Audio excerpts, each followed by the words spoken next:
You have found Authentic Business Adventures, the business program that brings you the struggles, stories, and triumphant successes of business owners across the land. Coming to you, well, we're coming to you remotely because that's how we're doing it all now. Past episodes of the Authentic Business Adventures program can be found on the podcast link at drawincustomers.com.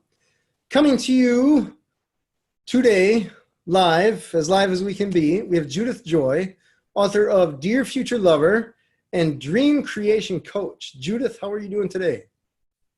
I'm doing terrific. How are you doing? You know, I'm doing well. I am doing well. I'm excited to interview you. This will be interview number 2, and you're just a positive voice, so it's kind of neat. Because I guess right now I seem to have excessively positive on one hand and excessively negative on the other hand. So it's good to lean towards the positive side. So I hope so. Yeah, I assume, or I guess dare I say assume, right, that the majority of people I think have that internal struggle going on. And maybe it's just from social media. They see that a lot. I would argue that with the news it's probably mostly negative, but it's kind of what sells. I don't know. It's just a challenging time for everyone. So let's talk first. Well, I guess we were going to talk about resistance and arguing. Let's start with resistance. Okay. The best place to be is neutral so that you can make your choices from there. Okay. When you are resisting something, then that means that you have to constantly be aware of where that is.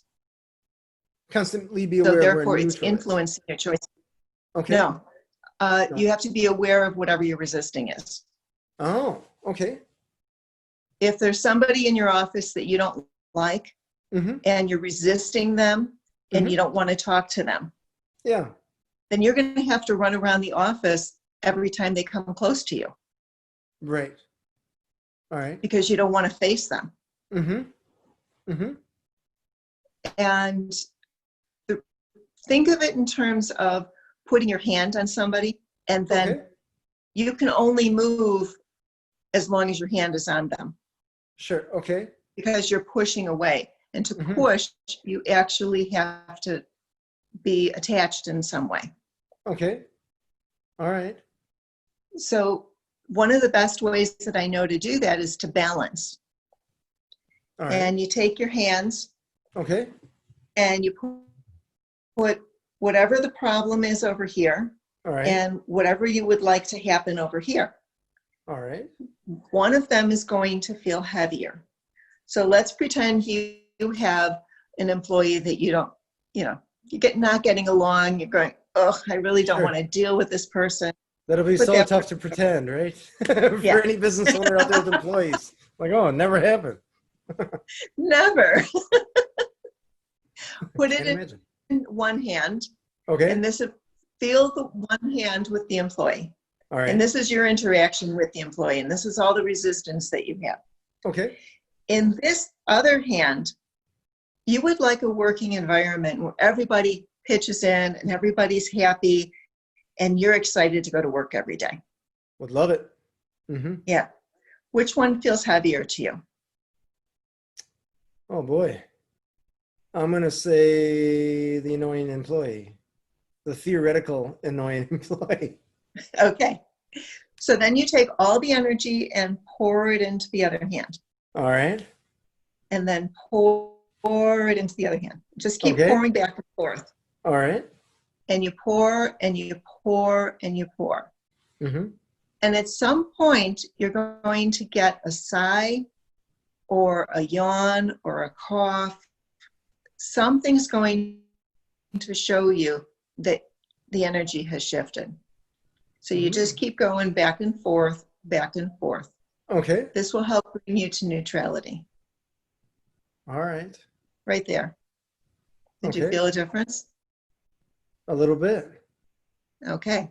Now put your hands again in front of you. Do they feel same or? Yeah, I would consider them the same.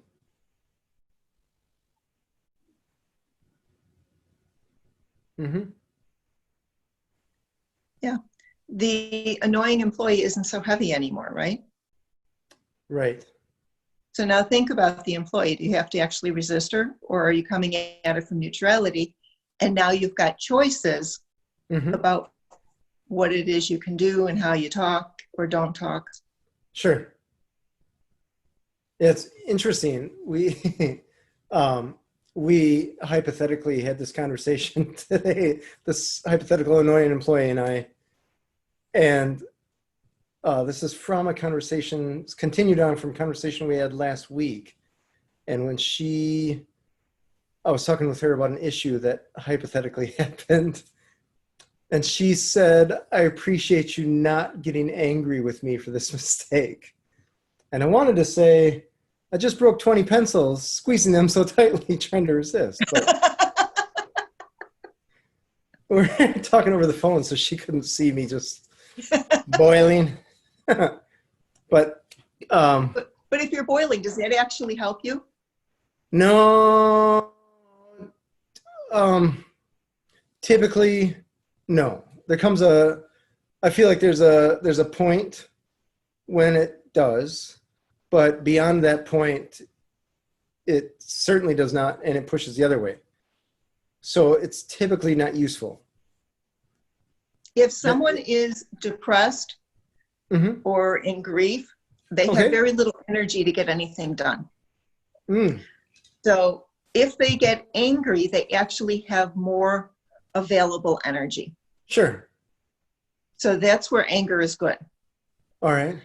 However, I wouldn't consider myself depressed, but I guess when I do make some employees angry, I don't do see get you more down there. done. So I don't know if that's a permanent fix. In fact, I can tell you it's not. Wait a minute. I'm out. That's down here in the lower vibes. Okay. Now, if you go to the higher vibes, which is where you typically are, right? Because you take responsibility for everything in your life. And I know that you do. Yeah, right. So you're in the higher vibes. At this point, going down to anger actually gives you fewer choices and less energy. Okay. So staying in the high vibe will give you more choice, more ease, more energy. And using the hand balance in high vibe is going to be so good because you can change your energy in like a minute Okay. and then do the phone call. All right. Now, the first time I learned this, I was down in low vibe. It took me 45 minutes to go back and forth. Literally? Constant. 45 minutes. Now I can do it in a couple seconds. Okay. Interesting. Can you, would you be willing to share a specific story recently with something like that? I don't know if you have one. Oh, I do it all the time. Okay. Yeah. So anytime your daughter or your husband sees you do this, where I'm like, at. It doesn't have to be an employee, but this is where I'm at and this is where I want to go. Sure. So this is here, this is there. Let's balance it out. Okay. So it does not necessarily have to be an interaction with a person. No. Okay. It could be a feeling inside my body I just don't like the way this feels. I'm reaching for a better feeling. And this better feeling is laughing and giggling. And go back and forth. Sure. So I've done it with both hands, and then I end up doing it just with 2 fingers. Okay. So just 2 fingers instead of the full motion. Right. But I know what the energy feels like. Right. And then I'm visualizing going back and forth from hand to hand. Sure. With the 2 fingers, I go back and forth from finger to finger. That means that if you are interacting with a person, you could do it a little subtly. Oh, yeah. Okay. All right. Fair. So totally most fair. people tend to do when they have resistance is they want to defend where they're at. In the case of this hypothetical employee, right? I would say that that's where she goes all the time, which is frustrating for me. Right. And it may very well be frustrating for me because I used to be like that. I used to I just had this vision in my head that I was pushing so hard against the wall to get something to move, not realizing that there was a door right there. But I was like, Yes. I'm pushing. And I don't want to look away or take my energy away because I know that I have to go through this wall, and not even considering it. Like, there's a door right there. Just go through the door. And it took me, let's call it 40 years to figure that out. And so now when I see somebody else in that, I'm like, oh, just look for a door. I don't necessarily know how to describe it. I bet there's a little part of you that's still stuck because it resonated with you. Well, yes. On some level. Yes, because the interesting thing is, even though I was pushing against that wall, and even though there's a door right there, I was still able, usually, to push that wall. I can make it happen. I probably did it the most difficult, challenging way, but I made it happen. So I guess there's an endurance or a, what is the word I'm looking for? Habit. Oh my gosh, persistence. There's a strength there that maybe a lot of people. But it's also a habit for your body. Totally. Yeah. Sometimes I just take the harder way. Right. Yeah, but when somebody's starting to defend, mm-hmm. the natural inclination, it doesn't have to be, but generally what happens is that you start defending back. Yes. And definitely previously. Yeah. Mm-hmm. Yeah. So you've got defending on this side and justifying on this side and justifying on this side and defending on this side, and it goes back and forth, and you're not accomplishing anything. That is why I have this sign right there. When they start defending, I'm like, it doesn't matter why from a past point of view. We just have to figure out why did it happen, not individually, but why from a systematic point of view, so that we can fix it, so we can prevent it from happening again. I think a lot of times my employees get to the point where they're like, oh, that happened, excuse, or reason, whatever they want to call it. And I'm like, in the end, it doesn't matter. We just want to make sure or prevent it from happening again. So the excuses don't matter. It's the systems and the people that are using those systems that we want to fix. I've got another little game for you. All right.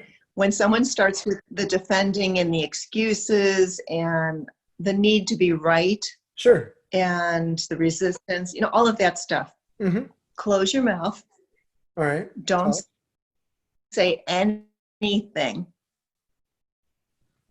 And they're going to run out of steam if you're not feeding them with more things to resist against. And to make it even a higher vibration, in your head, you're saying, I love you, I love you, I love you, I love you, I love you, I love you. And then the whole situation turns around. Interesting. All right. First time I heard this, my daughter called from Boston. Okay. And she was all upset about something, and this was normal for her. Sure. And she was yelling and screaming, blah, blah, blah, blah, blah. Oh, no. And my teacher happened to be over, and he was like, I love you, I love you, I love you. And I'm like, oh, yeah. So I closed my mouth, started doing that. And then she said, oh, never mind, I'll figure it out on my own, and hung up. All right. Which was fabulous. Oh, that was a move in the right direction. That was fabulous for her. All right. All right. I taught this in a workshop and then heard from the woman afterwards. There was a woman in her homeowners association who was difficult, to say the least. So the next meeting that they had, this woman was going on and on about something. And the woman that was in the workshop did the I love yous and just kept her mouth shut. I love you, I love you, I love you, I love you. The woman who was talking ran out of steam. Didn't have anything else to complain about. And then as an added bonus, a little while later, like I think a week or two later, her husband said, "You have to come to the window." And she goes, "I'm sick in bed. I don't want to go to the window." "You have to come to the window." And she dragged herself out of bed, went to the window, and the troublesome woman was moving. Oh. Just out of the blue. Nobody knew it was going to happen. Sure. Interesting. That's cool. So I can love you while you're out of there. If you raise your vibration and you're feeling better and better and better and better and better, the people that you connected with down here have some choices to make. Right. Your vibration goes up. These people can choose to rise to your level and feel great. They can create trauma down here, or they can choose to leave. You also have a choice. You can stay high vibe, or you can lower yourself down. Sure. To meet there, which is what I did with my first husband. Oh, all right. I made the choice to go down. Not a good idea. Sure. But that was before I knew what I was doing. All right. Oh. How long were you guys married? The first time? Yeah. 20 years. 20 years? So you lowered your vibration for 20 years? Yeah. Wow. I would love to say that you're alone in that, but there's a lot of people that, well, I guess you could argue just most relationships probably. Well, I guess we're not necessarily taught that, and we certainly don't look for that education until there's a problem, if we ever do. Yeah. Well, I made the choice with this marriage that I'm going to be high vibe no matter what. All right. And either he's along for the ride or he's not. That's his choice. All right. And I keep throwing love bombs at him. Okay. And he's coming along for the ride. All right. Tell me, what is a love bomb? You feel love, and I just sort of package it like in a ball and then mentally throw it at him. All right. All right. Does it come to and the whole situation changes, and just whatever you were arguing about, it's hard to argue when you're feeling love. That's true. That's very true. So let's touch on arguing, because that's a common thing. I imagine it's only becoming more prolific as people are hanging out with each other, cooped up for long periods of time, months or whatever. So I'll just leave it to you there with arguing. Well, the first thing you have to do is look, is it working for you? Is the argument, or is the thing you're arguing about working for you? The act of arguing. Okay. Is that working for you? And if so... This is where I have a problem. Because I kind of like arguing to a point. Like, I've been told by more than one person that I should have become an attorney. And I can't argue with them, right? Because I think sometimes that would be fun. So there's a time when it's kind of enjoyable, especially when you're winning, or even when you're not winning, but you feel, I want to say know that I'm right, but everybody believes they're right? So when I feel like I'm right, I guess that's why I have that point. But there's not every argument, but a lot of them I kind of enjoy. Maybe too many. So it works for you because it's entertainment. Yeah, a lot of times. So does it work for you in the relationship? Oh, hell no. No. No. No, I got told by an employee fairly recently, probably this hypothetical one, that I think too fast. We were having a discussion, and I didn't think there was anything wrong with me thinking fast or anyone thinking fast. I would argue that a lot of times people think too slow. So I didn't know how to take that. Like, was that a compliment or an insult? I don't know. I took it as a compliment. Always take it as a compliment.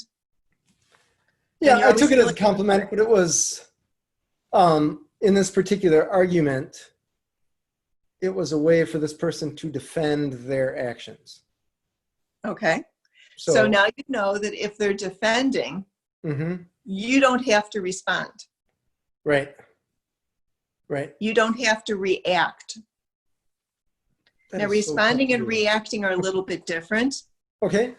Reacting is when you're, this person hits you, you hit back. Mm-hmm.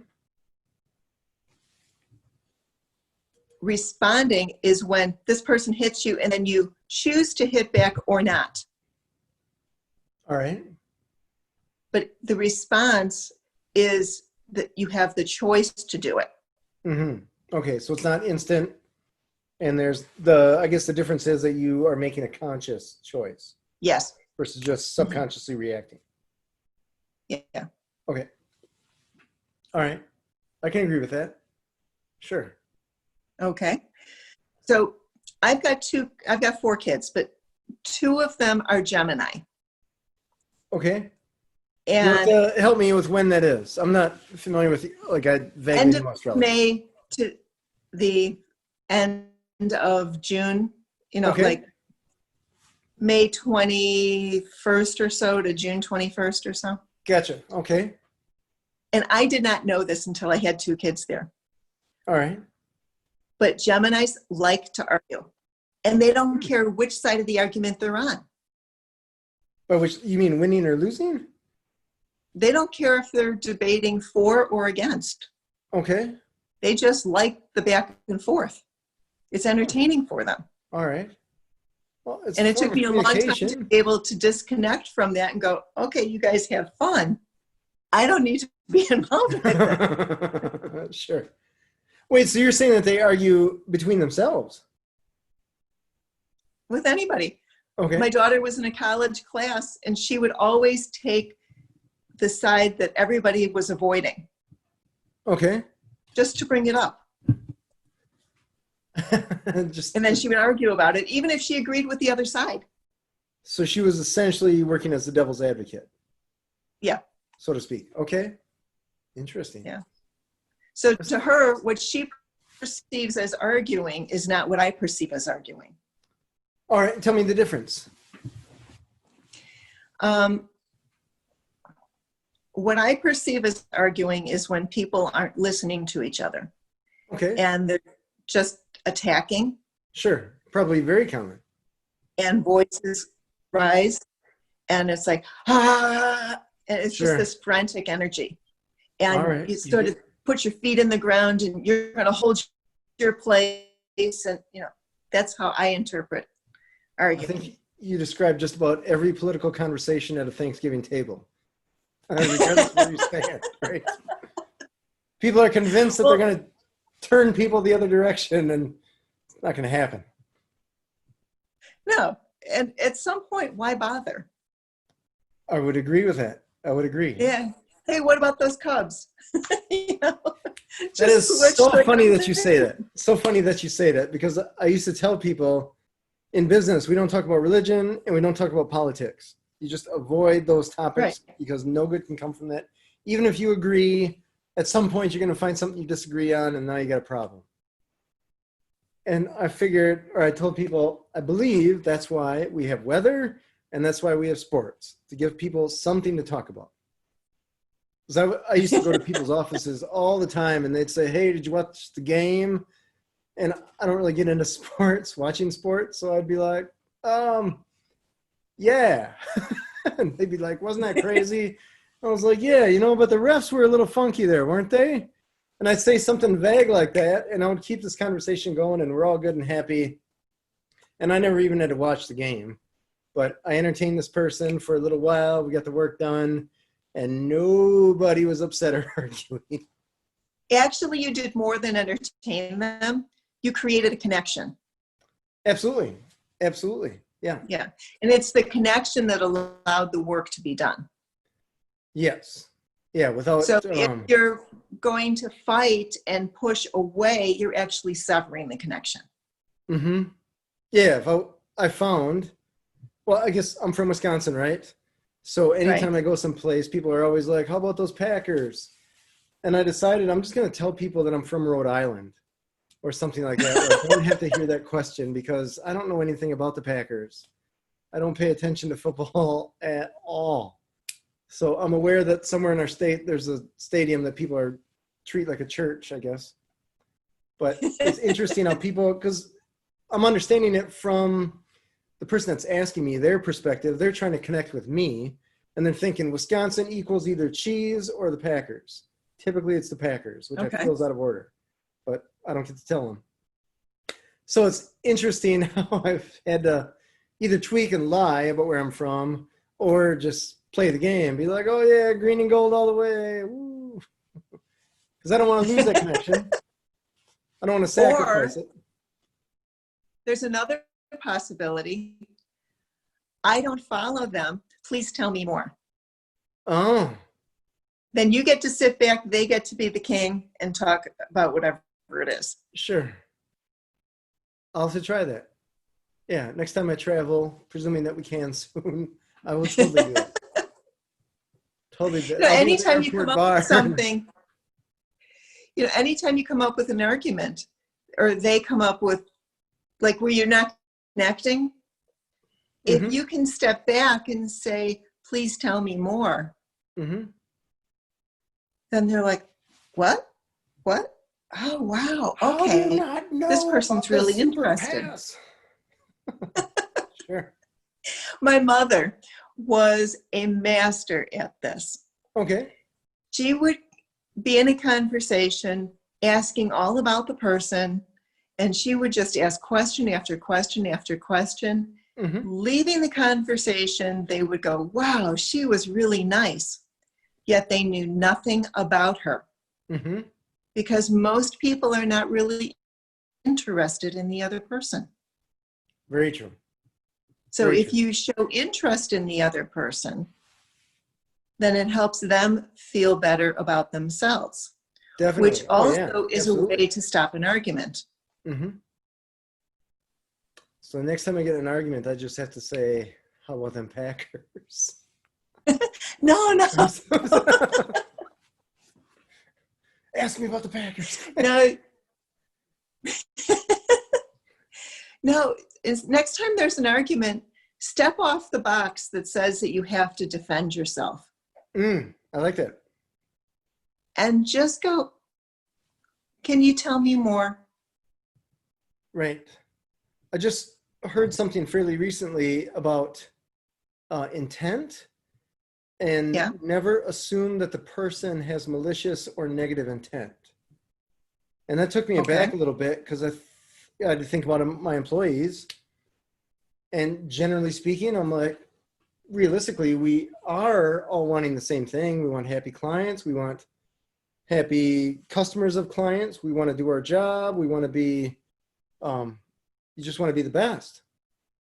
So when I look at the problems that we have, or the employees have every once in a while, I have to remind myself that they do have good intentions, and that lifts that having to defend or argument point of view. That was extremely helpful to look at it from that perspective. That's good advice. Yeah, just assume that they have good intent, and assume that, to a point, that your intents are the same. Not to think of that even when you go political, right? Generally speaking, I like to think that people want, like, generally speaking, people want peace. They want to enjoy their life. They want to get fed. They want to enjoy their clean water. They want to enjoy their health. I think generally speaking, we're all on the same page. Right. Maybe there's a few crack jobs out there, right? I don't think it's 50%, right? I just feel like... No, but instead of talking about the problem, focus on what it is you would like to happen. Right. Okay, that's fair. So if you have a politician that you don't like, oh, blah, blah, blah, this person's horrible, get rid of them, blah, blah, blah. Sure. You're adding to the problem. I totally agree with that. Instead of adding to the problem, what is it that we would really like? We would like clear, open communications. We would like the country moving forward, or the state, or the city, whatever it is. We would like to feel safe. We would like a sense of pride. Right. And then start talking about those things, and you're going to have different solutions pop up. Right. That's going to If be you only talk about the one politician that you don't like, you never get to the solution. right. I feel like there are a lot of people, I guess when it comes to politics specifically, right, that are very happy with the problem because they like to be heard on that soapbox. There's probably a couple stations making a lot of money jumping on that soapbox. Well, but also you've got to realize that most people are down in the low vibe. That is depressingly true. Yes. Yeah, I would There are completely agree more with people getting high vibe, right. but there's not quite enough yet to say most are high vibe. Right. Yeah, I argue, especially at this time, I talked with many people this past couple months where they can just tell that there's just it's just a negative energy rolling around. And I feel like a lot of that is causing even more stress or strife or whatever. It's a challenge. What you put out there is contagious. I'm So sorry, if say you're that one more putting time. out, what you put out is contagious. Mm-hmm. Mm-hmm. So like the media is putting out fear, fear, fear, fear, fear. Yeah, 1,000 times over. It's contagious. Yeah. Mm-hmm. People will feel fear. Right. And the antidote to fear is high vibe, joy, love, laughter, Mm-hmm. things like that. Mm-hmm. So the more that you can play and have fun, mm-hmm. the more that you can love, the more you feel joy, even the more you laugh, even if you're staring at yourself in the mirror laughing. You're going to pull yourself out of fear and you're going to feel good. That's fair. So let me ask you, because I imagine you have some clarity on this that I have not figured out. Generally speaking is negative, people in low vibe, and they're not able to interact with a lot of people like they used to get into a high vibe, right? They can't just they can't meet friends at a restaurant, or at least not without some very clunky things. They can't, even a book club has to be remote now. Like they can't go, I used to meet people for coffee all the time for business meetings. That's out the door. So there's a lot of things, even networking is just a whole new game now. Well, we have to learn a new way of being high vibe. Yeah, that's a challenge, especially I feel like this is when I feel like somebody came out with a sign that said Introverts Unite, and this is what we ended up with. I feel like there are a lot of people, my wife included, that are happy. They're like, there's no problem here. Why? We're cool doing this, hanging out inside forever. And I'm like, no way. In fact, I told her half jokingly, this weekend we were talking about it, and I'm like, if they told me, media, society, whatever, told me that there was a virus that I had a 1 in 25% chance of catching just from being out, and from that 1 in 4 chance of getting, and I had 1 in 10 chance of dying from contracting that, I would still go outside and see people because I need that in order to be healthy. I just need that interaction. Not everybody does, but I feel like those that do are kind of running the world. So you have to communicate, right? You have to, and that includes body language. That includes just the energy that you feel from being close to someone. Yeah. And I think, I went to business events, or I guess it'd be an event where you can just tell, you meet with people, there's an energy that you get with them. That in a Zoom meeting, you can get a little bit, but in person, it's night and day. And I feel like we're taking that away or blocking that, which I wonder then on a larger level, what does that do to the energy around us, right? It seems to be bringing it down, which means you have to work even energy harder. is contagious.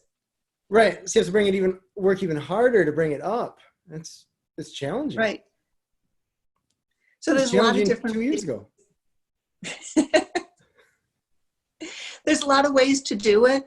Mm-hmm. This is where the introverts are good because they perfected the way to bring up the energy and be by yourself. Mm-hmm. Mm-hmm. I feel really compassion towards all of the people who are living by themselves. Oh yeah, incredibly so. And oh my gosh, that's so hard. Yeah, I'd be breaking a lot of rules. Yeah. Someone like my son, he's a gamer. Oh. Quarantine, no problem. Yeah, right. This is a dream come true for him. Yes. I've been waiting for this moment. Sure. But, for some other people, they like interacting. Right. But now you're interacting from 6 feet away. It's not quite the same as hugging your friends. I can't imagine dating now. I know. I don't know how you find them, how you interact with them, it doesn't get weird in any way, shape, or form within the first 5 minutes. Well, it's got to be, you have to start with the talking first. Right. And then talk and talk and talk and talk. And is it really worth it? Right. Are we talking about the same things? Do we have the same values? Most people don't know how to choose their group, how to choose their family. Mm-hmm. Mm-hmm. And the first place to start is with you. Definitely. And you have to choose what your own values are and what your boundaries are. Mm-hmm. And if you've got a value of honesty and someone's talking about how they cheated their boss, that's not the right person for you, even if they're exciting. Sure. Not ideal. Tell me about the whole opposites attract thing. Would that come into play there, or is that even a thing, or is that just a clever song title? With the law of attraction, you will bring to you the people that have the same feelings that you do. So if you're feeling inadequate, then you're going to bring other people to you who feel inadequate. Oh, okay. So the whole idea is to make yourself feel better and better and better and better. And then the people that you attract to you would feel better and better. Mm-hmm. Now, as far as opposites attracting, it's not so great all the time that everybody's compatible. No. Right. Think of it in terms of housework. If both of you love doing the dishes and nobody loves cleaning the stove, you're going to be arguing over doing the dishes, and the stove is going to get really dirty. I would love someone to argue that I want to clean dishes. That sounds like an awesome argument. The stove not getting cleaned, I can feel that's going to be the flip side of that coin. But I can just imagine my kid walking in with my wife and I arguing, no, I want to do dishes. Well, I set it up as a very flippant argument. Sure. But the whole idea is that we each bring our whole selves to a relationship. Right. Absolutely. And if everybody wants exactly the same thing and to do exactly the same thing, you step on each other's toes and it gets boring. Right. Like my husband introduced me to NASCAR. Okay. You're a fan? I'm like not into it at all. But when I go to it's interesting. And then I just practice my energy while I'm at the races. Because I got a new Wait, you guys actually go to the races? Well, not right now. Right. But you have? But yeah. My husband actually was a sprint car driver. Oh, that's super cool. So you got to tell me a story here, because this is one of those things, like I enjoy watching racing to a point. I don't know if I could sit through a whole race. But speaking of football, right? I don't get into football, but we ended up at a Badger game. This is years ago. And just the energy in that stadium was cool to be around. I wasn't a fan of only getting 6 inches to sit on because you're like not comfortable, but just the energy and the vibrancy, man, people were into that game. It was fun to be there for that. So okay, because you are an extrovert. Maybe. Okay. And you could feel the energy. Oh, and absolutely. There was the group, and the whole group energy was contagious. That was exactly what we're talking about. Yeah. So, I mean, wouldn't you feel that at a NASCAR race? I imagine people get crazy psycho for those things. I've never been to one, but I think it'd be cool. It depends on the race. Okay. I know, Yeah. is there some special? It's just go fast, turn left. That's what I used to think. It was like turn left, turn left, turn left. Yeah, well, I mean, there's way more skill to it than that. But I just feel like the videos that I've seen, the few races that I've watched, people got way, way, way into those things. Yes. They take tailgating to another level. So I think that alone would be kind of cool. But I guess I don't know if you're extrovert or introvert or where you land on that scale. I'm more of an introvert. Okay. I can do the quiet extrovert. down. Put a muffler on that thing. I can do the extrovert stuff, but when I go to Okay. recharge, I'm going to recharge by myself. All right. Okay, tell me about that recharging, because that's interesting. With an introvert, Okay. you can go out, you can be in society, you can be with other people, you can even act like big and extrovert and, hey, how you doing, whatever. Sure. But when you want to recharge, you go home.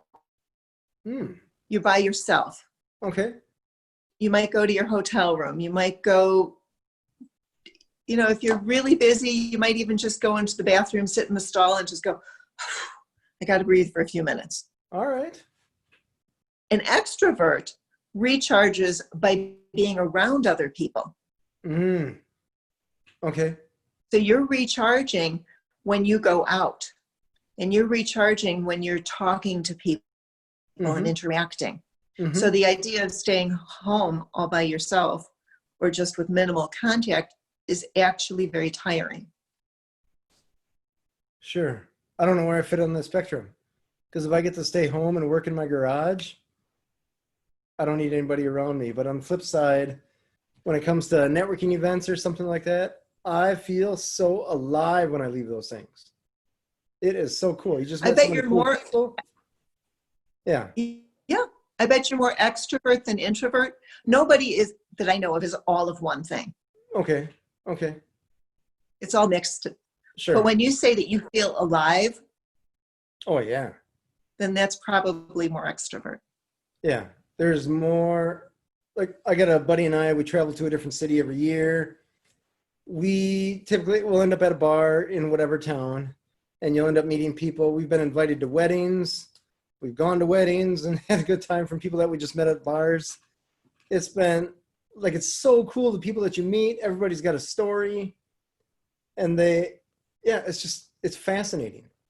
It's so fascinating to meet people and learn their stories. I love it. I think maybe That's why you do the podcast so well. Yeah, it's tons of fun because you get to hear other people's story that you would have never gotten otherwise. Yeah, it's fascinating. Yeah. Completely fascinating. Like for me, if I went to those same bars, I'd be the one in the corner reading a book. There's nothing wrong with that. It's a good book. Right? It seems kind of weird because that's an expensive book then. Well, it's weird for you. Yeah, so tell me why in that case, because I'm always curious, right? Because you see people that go to coffee shops and they're just pounding away on their laptop. They could just as easily be in a library or their own apartment or house. Why are they going to a coffee shop? Is it because they like stuff around them? Or are they think hoping about that the an extrovert energy like is me? contagious. I'm sorry, say it again. The energy is contagious. All right. So what's the energy in the coffee shop? Jazzy. I don't know, chill. I guess I would say chill.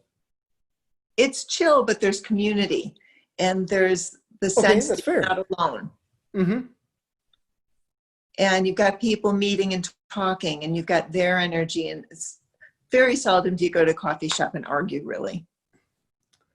That's true. I guess I've seen a couple people get upset that the order was wrong, but yeah, but most I don't understand those people anyway. So if your order was so complicated that it necessitated an argument, it's probably not the order that's wrong. You got it. So anyways, that's an interesting point. So even though they're introverted, they're getting energy from just the people around them. Right. Is that okay? Now, if someone is a writer, and they go to a coffee shop, they're listening as much as they're writing. Oh, interesting. You know, I'm trying to think. When I wrote my book, I went to a coffee shop a couple times, and I know Malcolm Gladwell talks about writing in a coffee shop. Okay. So yeah, that's interesting. Yeah, I'm trying to think if I found it annoying or if I felt it was worthwhile. Yeah, I'll have to think. Another reason to do it is because if you're writing and you're at home going, I'll get to it, I'll get to it, I'll get to it. That's fair. Going to a coffee shop, I'm going for 1 hour, 2 hours. Sure. And then it's done.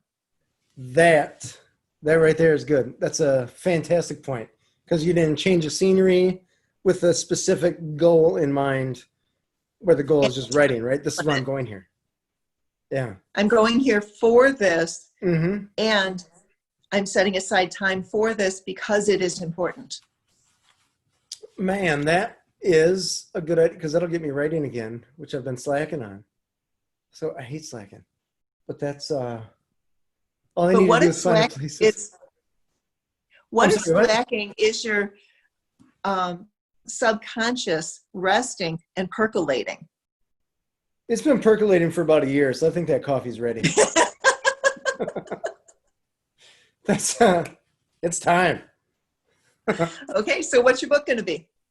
So the original book was a bold business book, or the original real book, whatever. So I started writing the bold life book, and I also started writing the bold financial book.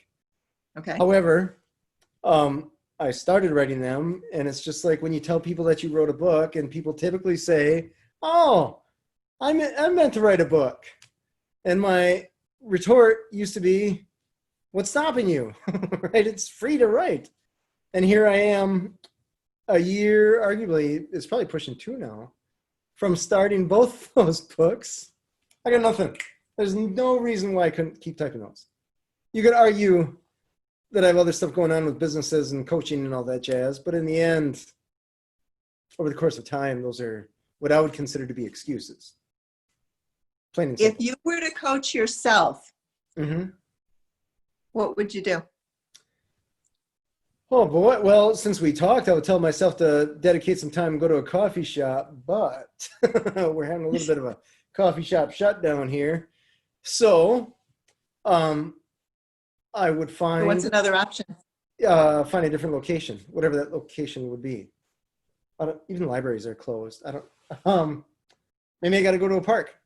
You don't necessarily need bandwidth in order to write. You can write on a laptop. So yeah, I would find a different location, because when I go into my office, there's 50 million things going on, just fires and all that kind of stuff. When I go into my home, I got my wife and my kid that assume that when I'm home, I'm not working. No, it's not necessarily true. That those are the rules of the game. But a good assumption. What's that? That's a good assumption. Yeah, it goes beyond assumption. I've tried. Even with an office and a closed door, that means nothing. They don't have to push on that wall to open that door. So, True. yeah, so I just, I guess you highlighted something in my life where I need a different space to do something. So I need dedicated time, and I need to dedicate a location.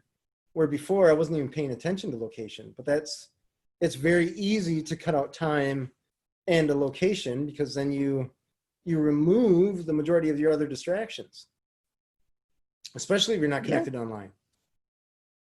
You're like, what else? It's like one of the best places for me to write. I realize we can't do this right now, right? But one of the best places is in an airplane. Oh, there's literally nothing else to do. That is true. Shy of talking to the person next to you. But I'm probably the guy that talks too much to the person next to me. Sorry. I apologize to all the airplane passengers. I'm learning to read body language where they tell me to shut up, but it's pretty rare. Pretty rare. Huh. So where are some of the places that you could go? Yeah. Where are some of the places that you could go? Boy. On the assumption that I would not get arrested, I imagine the airports are open. So as long as you don't have to go past security, you can just hang out on a bench somewhere.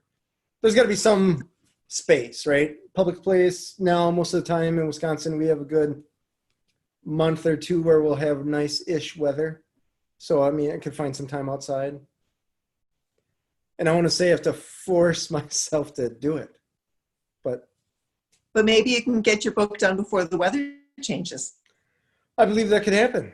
Yeah, I totally agree. Totally agree. Huh. And I like it. If you go backwards Mm-hmm. and say the weather will change in October. Mm-hmm. So you've got part of July left. Mm-hmm. You've got August, September, and then part of October. Right. So, 10-ish weeks. Sure. So 10 times 7 is 70. Sure. So you've got about 70 days. All right. How many pages is your book going to be? 300 is the goal. Okay. So 300 divided by 70. Oh boy. It's, Well, 7 times 4 is 28. yeah. So it's about a little over four pages a day. 4 pages a day. Okay. All right. So that brings it down to something manageable. Oh, easily. And once you get rolling typing, it's tougher to stop than just to start sometimes. Right. Because your calendar dings will be going off and you're like, screw this, I'm rolling. You just knocked out 20 pages without thinking twice because you just get in that zone. Love the Right. zone. So Yeah. even if your chosen writing space is the dining room table, Mm-hmm. if that's the only thing you use the dining room table for, Mm-hmm. you don't have all the extra notes around you, you don't have a telephone next to you, Right. that's your dedicated space for writing. Mm-hmm. I like that. It's clever. I like that. Do you have any other books in the works? I've got the same problem. I mean, seriously, there's probably not an author out there that doesn't have this issue. Unless maybe they're... I know. I was doing really, really well. And then I got to chapter 10. Okay. And for some reason it stopped. And I'm like, okay, it'll come back All right. when it's ready. Sure. But I'm doing other writing and I switched up how I was writing it. Oh, okay. So I was writing from chapter 1 to chapter 2 to chapter 3.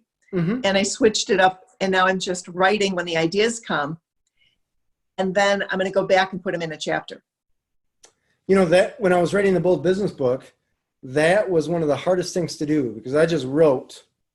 And then I split it up in chapters, and I split up in chapters more or less by topic.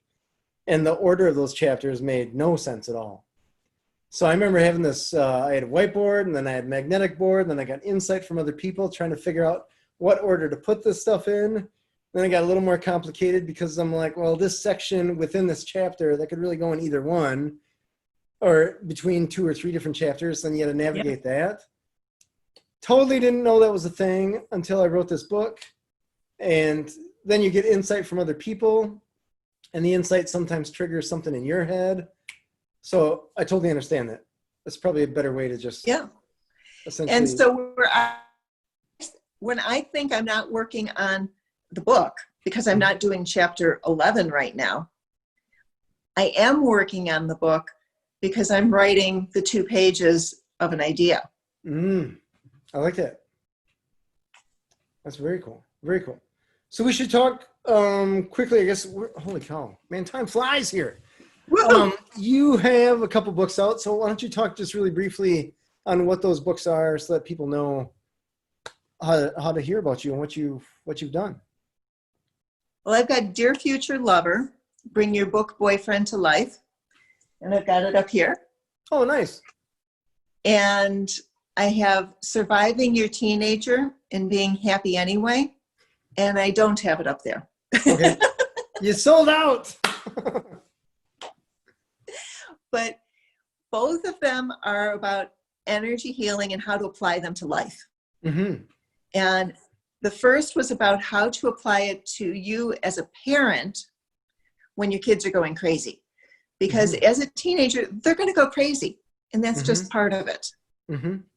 And they're going to test the limits because that's what they're supposed to do. That's their job. Love it or hate it, right? Well, yeah, but up till that point, you've told them what to do. Now it's their job to go, well, is this what I agree with? Does this work for me? And it's much better to do it while they're teenagers at home than to wait until they get to college and don't have any guidance, and where the consequences can be bigger. That's fair. That's fair. So, you know, I came across this, I don't even know what it was. It was an article or a documentary, but there was I believe, a Native American saying. So this is essentially, I don't know where this came from, but it said that a man does not mature until he becomes 51. Holy cow, that seems like a long time. But then I look back at my life and I'm like, probably not too far off. I still got a decade. So.